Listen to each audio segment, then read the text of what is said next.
today's video mga idol, magluluto ako ng paksiw na danggit. Ito po yung ating isdang danggit. Nalinisan ko na po ito. Isama natin yung kanyang itlog o bihon. Ayan. Tara, umpisa na natin ang pagluluto. Aking pang-ricado, luya. Dami-damihan natin para hindi malansa. Bawang natin,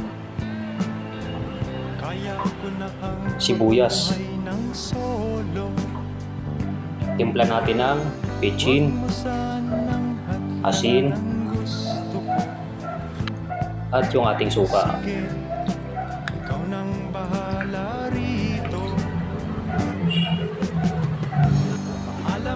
Dahil po sa mabilis lang po maluto yung ating isda, ilagay na rin natin yung ating siling pangsigang o siling green.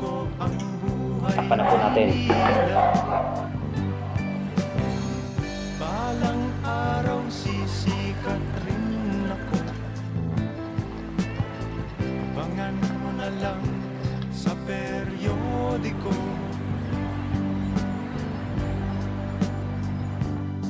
Kung hindi pa po kayo nakapag-subscribe sa aking channel, pakipindutin lamang po yung ating notification bell button para updated po kayo sa aking mga video at sa susunod ko pang gagawin mga video. Salamat po sa panonood.